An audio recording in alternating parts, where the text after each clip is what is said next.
Yo soy Neri Martínez Tavares, de la ciudad de Concepción.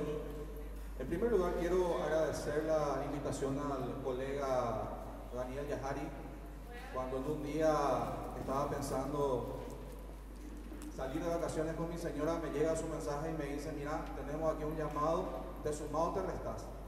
Y por supuesto, cuando habíamos estado nosotros en España, habíamos hablado de que queríamos contribuir con el sistema educativo paraguayo y le dije, sin duda me sumo, ¿verdad?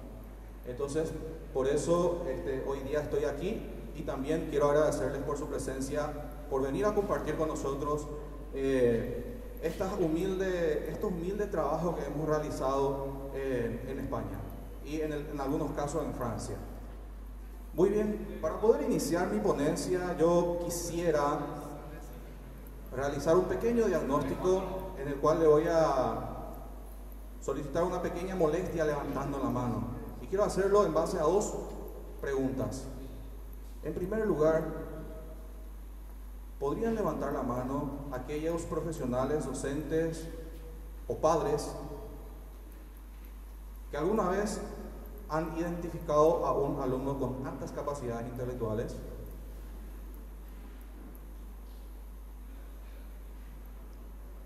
Muy bien, muchas gracias.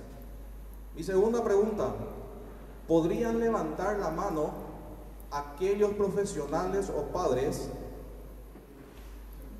que han podido intervenir educativamente, es decir, dar una atención educativa a estos alumnos con altas capacidades intelectuales?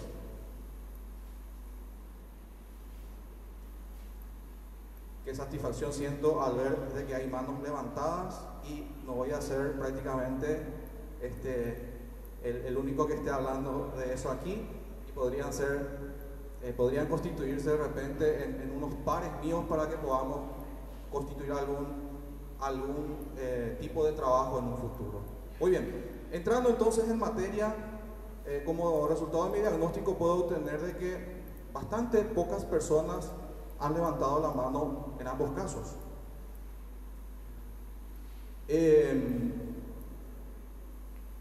Por eso, estando yo allá en España, creí conveniente tomar esta línea de investigación. Eso fue uno de lo que me motivó. Es un tema emergente en cualquier sistema educativo del mundo, este tema de las altas capacidades. Normalmente en cualquier sistema educativo se prefiere, por A o B motivo, no podría decir la razón, dar atención a los DEA o a los TEA, dificultades específicas de aprendizaje, ¿no? Trastorno del espectro autista, y ese tipo de especialidades, ¿no? Y decía yo, ¿y por qué no? ¿Por qué no aventurarme yo y tratar de investigar un poco sobre esta línea y tratar de plantear algo, si puedo, para el sistema educativo paraguayo? Fue todo un desafío, debo decirles eso, fue todo un desafío. No encontraba bibliografías en nuestro país, no encontraba reglamentaciones ni legislaciones detalladas ajustadas al tema, y eso bastante me dificultó. Muy bien, entrando en materia, por eso creí conveniente plantear algunas orientaciones para la identificación e intervención educativa de alumnos con altas capacidades intelectuales en Paraguay. El trabajo está compuesto en dos grandes apartados. Primero, el marco teórico, y para no quedarme tan corto con mi investigación, consideré también en un segundo apartado plantear un proyecto de intervención. Entonces, en primer lugar, quisiera mostrarles lo que estuve abordando en el marco teórico. Por ejemplo, abordé temas como la diversidad terminológica, que considero muy importante partir de aquí para poder entender qué significa altas capacidades intelectuales, que normalmente también se le conoce como superdotación o alumnos superdotados. Pero en lo particular, así como escribí humildemente en mi TFM, prefiero dejar el término superdotación en ámbitos profesionales o en ámbitos investigativos, y en ámbitos educativos prefiero llamarles altas capacidades intelectuales. Para mí la alta capacidad intelectual es la interacción de las capacidades cognitivas Es decir, qué tan inteligente es el sujeto, su nivel de inteligencia. En donde los profesionales normalmente dicen que debe estar por encima de los 130 en cuanto a cociente intelectual. La creatividad. La creatividad es otra característica que debe definir a un sujeto con altas capacidades. ¿Qué tantas ideas le surgen? Al fin y al cabo, creo yo que estamos en manos de los más creativos en el mundo. El caso de Steve Jobs, que nos ha atrapado con un smartphone. El caso de otros muchos inteligentes que han creado, por ejemplo, muchas cosas que hoy en día estamos utilizando. Entonces, desde ese punto de vista, yo creo muy importante estimular a este colectivo de alumnados. Aparte del nivel de inteligencia, la creatividad, también se debe tener en cuenta lo emocional y lo socioambiental, es decir, qué tanto se relacionan con sus pares o con los mayores. Y el alto compromiso que imprime en cuanto a la realización de las tareas, en todas las tareas que realiza. Para mí, humildemente, después de haber leído a los autores principales a nivel mundial, he decidido plantear esto como la definición de altas capacidades intelectual, desde el cual se puede partir en nuestro sistema educativo paraguayo. Es nada más que un planteamiento mío con el cual pienso estimular a que surjan otras ideas y otros planteamientos para poder enriquecer más este tema. Pero ¿por qué aparece ahí alrededor talento, genio y precoz? Son un poco las terminologías que cuando estuve investigando me llamó mucho la atención porque entré en un mar de confusión. Y es muy importante diferenciar cada terminología y darle el tratamiento debido a cada terminología. Talento, genio y precoz no es lo mismo que superdotación. ¿Y en dónde esto constituye su importancia? En el momento de la identificación del sujeto con altas capacidades intelectuales. Y especialmente, por ejemplo, cuando se va a realizar una identificación a temprana edad. No confundir lo que es precocidad con altas capacidades intelectuales. O no confundir lo que es talento en un área determinada, por ejemplo, artística, un talento matemático, etcétera, con lo que es altas capacidades. Consideré muy importante escribir esto en mi trabajo y esta primera parte de esto consta en mi trabajo. Aquí podemos observar rápidamente, voy a pasar a esto, aquí podemos observar un poco los modelos explicativos. Son 4 a nivel mundial, ¿verdad? Con sus respectivos representantes, donde ellos van planteando ciertas características para poder definir a un alumno con altas capacidades intelectuales. A continuación quiero entrar en el tema eje, la identificación, en donde considero que aparecen 2 procesos fundamentales. Por una parte la detección y por otra parte la evaluación psicopedagógica. Considero que la detección y la evaluación psicopedagógica debe tener como un disparador importantísimo el reconocimiento de las características de estos alumnos con altas capacidades para poder apuntar hacia una conclusión diagnóstica positiva o negativa. De ahí que considero muy importante que el docente de aula o los equipos técnicos locales o los equipos psicopedagógicos conozcan a profundidad las características que presentan un chico o un alumno o un sujeto con altas capacidades intelectuales, porque eso puede ser un disparador para poder tener una primera impresión diagnóstica. Y como se puede observar en la fase de la detección, he planteado algunas medidas informales para poder obtener finalmente una impresión diagnóstica. Medidas informales como por ejemplo cuestionarios, lista de cotejos, y si son un poquitito más grandes, si son un poquitito, están en curso un poquito más avanzado, se puede también administrar una autobiografía. Pero eso constituiría solamente una primera parte en este proceso de identificación. Esto debería avanzarse una vez que se tenga una impresión diagnóstica hacia la evaluación psicopedagógica formalmente dicha, en donde ya entraríamos a hablar de medidas formales, tales como pruebas psicométricas, pruebas estandarizadas de rendimientos. Es decir, aquí es donde vamos a entrar a medir el cociente intelectual del chico, la creatividad, ¿verdad? Y hasta inclusive algunos inventarios de personalidad y motivación. Finalmente se debe decidir en una estructura organizativa dentro del sistema educativo la conclusión diagnóstica, si es positiva o es negativa.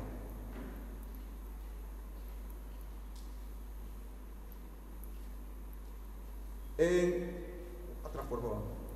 Y este sería el segundo tema eje dentro de mi trabajo, que es la intervención educativa. Al estar investigando me he encontrado que la intervención educativa debe partir de un punto fundamental, como son las necesidades, la evaluación de las necesidades. Y he planteado esa evaluación de las necesidades en 4 grandes dimensiones, como por ejemplo el desarrollo personal y social, donde podamos evidenciar qué tanto el chico se relaciona, por ejemplo, con sus pares o con los mayores que él. Porque normalmente al encontrar dentro de las características de estos niños, dice que se relacionan más con los mayores porque tienen tema de interés que le atrapa más de los mayores que con sus propios pares.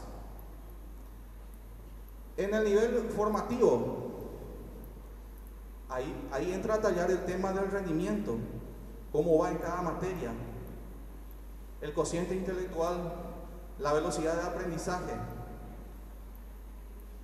el contexto escolar, qué tanto el contexto escolar está preparado para albergar a este niño. Si tiene una biblioteca, ¿necesita ese niño de una biblioteca en una institución? ¿Tiene? ¿No tiene? Hay que evaluar eso. En el contexto familiar, ver, evidentemente, qué tan preparados están los padres para asumir este tema. Porque ahí normalmente suele ocurrir todo un dilema, y hasta inclusive he experimentado eso, me tocó experimentar eso, gracias a Dios, allá en España, durante mi práctica en una institución educativa, en donde estuve trabajando con 14 niños con altas capacidades intelectuales. Normalmente los padres a veces aceptan, pero sus expectativas son muy altas con respecto a estos niños. O definitivamente otros no aceptan y son escépticos a este tipo de temas. Luego de tener las necesidades bien concretas, aparece la planificación y la ejecución de la intervención en función a 3 grandes grupos reconocidos a nivel mundial. El primero, que es la aceleración, que consiste en adelantar al chico de grado o de curso con respecto a su curso normal que debe seguir. Es decir, si el chico con altas capacidades cumple con todas las capacidades del segundo grado, haber la posibilidad de avanzarlo un año más al tercer grado. Pero claro, este tipo de medida causa toda una controversia y nos puede causar todo un mar de cuestionamientos. ¿Se puede, no se puede? ¿Hasta qué medida en el aspecto emocional? Porque todo debemos evaluar en el niño para poder plantear este tipo de medidas. El agrupamiento es otro tipo que se plantea a nivel mundial, en donde consiste en extraerle al niño de su grupo normal y ponerlo en instituciones o en grupos en donde están otros niños con sus mismas características, es decir, con otros niños con altas capacidades. Puede ser a tiempo completo o puede ser a tiempo parcial este tipo de medida. Este tipo de medida es un poquito más utilizado en muchos de los sistemas educativos a nivel mundial. Y en tercer lugar tenemos el enriquecimiento. El enriquecimiento, pero curricular. En donde yo he encontrado un agujero para poder plantear a nuestro país esto. En los dos primeros, no pienso prudente plantear ahora mismo en este tiempo. Primero porque está relacionado a la falta o al poco desarrollo normativo en lo que respecta a este tema, altas capacidades. Pero el último, el enriquecimiento curricular, considero que sí se puede. A través de la técnica del enriquecimiento de ampliación curricular. Es decir, ampliarle al chico no en cantidad, sino en calidad los temas que puedan aprender. Porque se caracterizan estos chicos por tener un nivel de aprendizaje o razonamiento a profundidad. Entonces, no debemos también cometer, dicen algunos autores como Renzulli, en apretarles mucho con cantidad de contenido, sino calidad de contenido, y profundizar esos contenidos con él en el aula. A eso se refiere lo que es el enriquecimiento de ampliación curricular. Y eso sí podemos realizarlo desde el aula y con la ayuda de un equipo técnico que nos vaya asesorando. Es por eso que me tomé de este hueco que encontré para nuestro sistema educativo y yo planteo eso en mi proyecto de intervención. Finalmente, esta intervención debe ser evaluada procesualmente. Todas las etapas deben ser evaluadas para poder ir teniendo un informe final y poder evidenciar de repente algunas falencias, algunas faltas que se puedan mejorar. Muy bien, esa parte constituyó mi marco teórico. Ahora rápidamente quiero hablarle de las dos acciones concretas que he planteado dentro de mi proyecto de intervención. En primer lugar, he diseñado un protocolo de actuación para estos casos, en donde la primera fase justamente consta de la identificación inicial y, como ustedes pueden observar, tiene el dibujo de un filtro, de un embudo, ¿no? En donde trato de hacer entender que esa fase ya debe aparecer una impresión diagnóstica y es la detección del cual les había estado hablando anteriormente. En la segunda fase, la evaluación psicopedagógica, es decir, si pasa el primer filtro, pasa la evaluación psicopedagógica. Aquí se debe tener la conclusión diagnóstica, en la anterior la impresión diagnóstica. Una vez que pase la conclusión diagnóstica y en caso de ser negativo, se preparan los informes correspondientes a los directivos, a los padres y a quienes correspondan, ¿no? Pero en el caso de ser positivo, se debe planificar y ejecutar la intervención educativa para estos niños. Y finalmente, en la cuarta fase, no olvidarnos de la evaluación, consideré muy importante, por eso lo metí dentro del diseño de mi protocolo de actuación. Entonces, como acción concreta, uno de mis planteamientos fue este protocolo con el cual humildemente pienso aportar un poco al sistema educativo paraguayo en este ámbito, lo que respecta a altas capacidades intelectuales. Y como segunda acción concreta, he planificado un curso de capacitación para el ETL. ¿Qué son los ETL? Los equipos técnicos locales, en donde pienso lograr con ello esta competencia, adquirir las habilidades específicas para la identificación e intervención educativa de alumnos con altas capacidades intelectuales en la educación escolar básica de Paraguay. Con las respectivas capacidades, implementando el protocolo que planteo, o tal vez sí, entran modificaciones, pero con mucho gusto aceptaría, ¿verdad? Por eso me gusta mucho que hayan aparecido personas que ya han tratado este tema, ¿verdad? En segundo lugar, reconocer las características que deben presentar sujetos con altas capacidades, porque pienso que ese es el disparador para poder apuntar hacia la correcta identificación. Aplicar las estrategias e instrumentos evaluados en el proceso de identificación con alumnos con altas capacidades. Aprender un poco a utilizar esos instrumentos del cual estaba hablando, las medidas informales y las medidas formales, en donde evidentemente para las medidas formales vamos a estar necesitando sí o sí de una estructura en la cual integre un profesional psicólogo. Y por último, aplicar las estrategias de adaptación, de ampliación curricular, como les había dicho, que es del que yo me tomé para poder plantear a nuestro sistema educativo.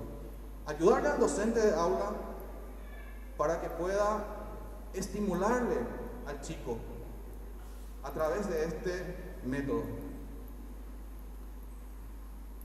Bueno, ¿por qué he planteado para el equipo técnico local? En primer lugar, porque creo que esta propuesta puede mejorar, transformar y ayudar tanto al equipo técnico como a los docentes de aula a adquirir algunas estrategias innovadoras en el momento de la identificación y en el momento de la intervención educativa. Y por otro lado, porque debo estar sujeto a nuestra legislación. Y me he rebuscado un montón y dentro de eso encontré la ley 5136 de la inclusiva en su artículo 789 y en donde amplía un poco en su artículo 16 y 17 sobre el tema del equipo técnico local y su constitución. Y considero que este es el órgano dentro del sistema educativo paraguayo para poder tratar este tema de las altas capacidades, así como los otros temas que competen a lo que es atención a la diversidad educativa. Pero para eso necesitamos constituirlo muy bien. Necesitamos un psicopedagogo, fonoaudiólogo, trabajador social, terapista ocupacional, especialista por discapacidad, si es posible. Así que es una lástima que se hayan ido nuestras autoridades, especialmente la del MEC. Quería esto yo manifestarle, ¿verdad?, que es una necesidad dentro de nuestra estructura organizativa del sistema educativo. Y así como escuché su predisposición para el apoyo, creo que esto se debe apoyar para poder ser creado y poder atender efectivamente todo lo que compete a la atención a la diversidad o a la inclusión, como se está llamando también aquí en Paraguay. ¿Y cuál es la función de este equipo? Es la de apoyar y asesorar a los profesores de aula y a los padres. Y finalmente quiero concluir diciendo que, bueno, ya desde el inicio le dije que durante el desarrollo de mi investigación me encontré con una escasa o nula bibliografía en nuestro país. Porque en un momento dado, los tutores que teníamos nos habían pedido que nuestras investigaciones lo enfoquemos a nuestro país y lo enfoquemos en función a las bibliografías que tenemos en nuestro país. Y como bien sabemos, en muchos ámbitos nos falta aún escribir un poquito aquí en nuestro país. También en la reglamentación encontré muy limitado. Bueno, esto sí fue una satisfacción, el reconocimiento de una amplia gama de instrumentos y estrategias para poder identificar y evaluar a los niños con altas capacidades. Bueno, como ya dije, se espera transformar positivamente el desempeño del profesor de aula. Manifestar también que de repente todos estos temas que seguramente yo y mis compañeros hoy en día vamos a estar exponiendo, no va a poder ser posible sin el acompañamiento y el apoyo de las autoridades pertinentes. Por eso me gustó mucho la propuesta de Yahari de socializar esto.